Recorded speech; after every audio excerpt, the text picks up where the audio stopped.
Welcome to This Explainer. Today we're diving straight into a profoundly dark chapter in history, one that's often called the most shocking event in the history of the British Empire. We're talking about the near extermination of the Tasmanian Aborigines. And honestly, what's wild is how the world was basically tricked into believing an entire race of people had just vanished from the face of the earth.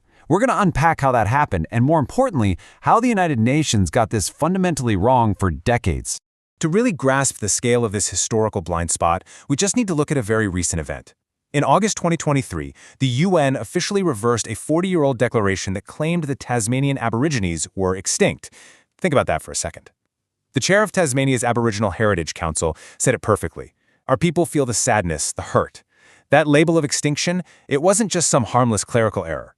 It carried centuries of bureaucratic erasure and pain. It was a literal denial of living, breathing descendants. Section 1. The Ancient Nation, Isolated and Thriving. So to understand how this near extermination happened and why the UN was so entirely off base, we've got to look back at who the Palawa people were before the year 1803. Around 6,000 years ago, rising sea levels actually cut Tasmania off from mainland Australia.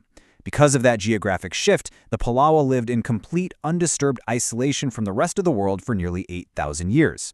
And during that massive expanse of time, they didn't just survive, they truly thrived, cultivating this incredibly profound relationship with their environment. Now, contrary to some old popular culture myths that painted them as uncivilized, the Palawa were actually a highly complex, advanced society of up to 15,000 individuals. They were organized into 9 separate nations and at least 48 distinct clans. They demarcated their territories, established clear social hierarchies, and maintained a really sophisticated network of tribal relations. Plus, they used advanced agricultural techniques that secured them a rich, reliable diet. They were a deeply established civilization. Section 2. The Clash of Worlds. The British Arrival. That pristine isolation was shattered permanently in 1803 when British colonists showed up, and it led to immediate, unchecked violence. Take May 1804 at Risdon Cove, for example. A large group of Palawa men, women, and children just appeared on a hill during a kangaroo drive. They posed absolutely no threat, but soldiers fired at them anyway, killing up to 50 natives. This unprovoked massacre set a horrific precedent. The two groups were at fundamentally irreconcilable odds. You see, the Palawa knew the land was theirs, by right. They'd been there for millennia. But the British arrogantly applied their own legal system to this ancient territory. Under British law, the natives' communal units were destroyed, and their very existence was viewed merely as a nuisance to the spread of British civilization. And this brings us to the economics of erasure. Between 1803 and 1824, the colonial population exploded to over 12,000, and the sheep population, yes, sheep, boomed to 200,000. This was driven by a massive influx of colonial land grants. It's a staggering shift. This booming industry literally squeezed the Palawa out of their communal lands, halving their population from around 10,000 to just 5,000 in only 2 decades. Section 3. Escalation to the Black War. Governor Arthur's campaigns. Naturally, this aggressive expansion sparked fierce resistance. In the mid-1820s, under colonial governor Sir George Arthur, things escalated. Arthur theoretically wanted to protect the natives under British law, but his real ambition was to create an ideal British colony. So, policies quickly shifted into an unofficial declaration of war to protect white property from native retaliation. In 1828, Arthur issued a proclamation that drew a literal line on a map. He banished the Palawa to the uncolonized northeast, giving settlers the rest of the island. He was essentially telling a people who couldn't even read English to stay in the northeast or face fatal consequences if they entered the settled districts. Refusing to just hand over their stolen lands, the Palawa fought back with some seriously sophisticated guerrilla warfare, targeting sheep and huts. This period became known as the Black War. But the colonial retaliation? It was wildly disproportionate. Settlers would ambush groups at night, brutally killing the men and abducting women and children. The estimated death toll is absolutely shocking. Roughly 10 to 20 natives were killed for every single European. Section 4. The Black Line Operation. The absurdity of extermination. By 1830, the conflict reached a point of absolute military obsession. The British response culminated in an immense 7-week military operation meant to sweep the island, confine the survivors, and permanently end the conflict through extermination. The logistics here are staggering. Over 2,000 armed men, settlers, convicts, soldiers, marched across 2/3 of the island like a giant hunting party. They packed 1,000 muskets, 30,000 rounds of ammunition, and 300 pairs of handcuffs. The whole spectacle was completely absurd. I mean, an army trying to encircle a massive island to catch people who knew every single tree and path for generations. So, what was the grand result of this massive 7-week sweep? Just two individuals were captured when the massive net finally closed. Now you might think, oh, the Palawa cleverly slipped through the lines. But the horrifying truth that emerged was that they found almost no one because so few were actually left alive to be caught. You can see the true horror of this genocide right here.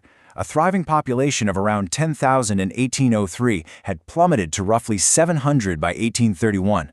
From there, it drops to 150 in 1835, and then down to a heartbreaking 14 by 1855.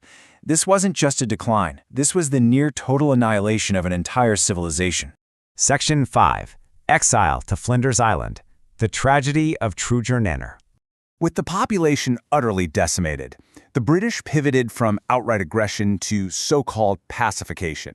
The surviving 700 Palawa were forced into exile under the guise of integration, a fatal move championed by a British immigrant named George Augustus Robinson and a Palawa woman named Trugernanner. Now, the big macro statistics often hide the deeply personal, unimaginable tragedies. Take Trugernanner. She watched her mother get stabbed to death in a night raid. Her sisters were kidnapped into slavery. Her betrothed was mutilated and drowned right in front of her, and she herself was subjected to horrific assault. Having lost literally everyone she loved to colonial violence, she desperately called her remaining tribesmen to leave the island, truly believing it was the only way they could be safe. Sadly, the relocation was a complete lie. The move to Flinders Island was promised as a peaceful sanctuary, but it was actually a death sentence. The land was completely unsuitable for sustaining life. The people were essentially confined to a concentration camp, just abandoned by the colonists to die of disease and despair. Section 6. Surviving the Genocide. The Myth of Extinction. When Trugernanner, who was considered the last full-blooded Palawa woman, died in 1876, the British used her passing to finalize a highly convenient narrative. They declared the Tasmanian Aborigines completely, naturally extinct. And how did they justify this horrific reality? They framed the extermination as, and I quote, complementing the work of nature to preserve the strong and eliminate the weak. The British Empire used this narrative to frame a physical and cultural genocide not as a crime, but as the inevitable, natural triumph of Western civilization, completely ignoring their own campaign of displacement. But here's the thing. They were wrong. They failed. And that 2023 UN reversal we talked about at the very beginning proves it. Today, between 6,000 and 23,000 people proudly identify as Tasmanian Aboriginals.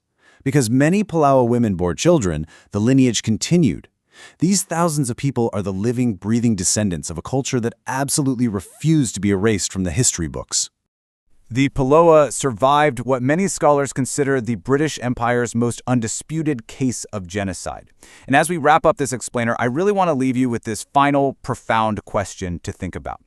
How many other supposedly extinct cultures written off by colonial historians as natural casualties of progress, are actually enduring living stories of incredible resilience?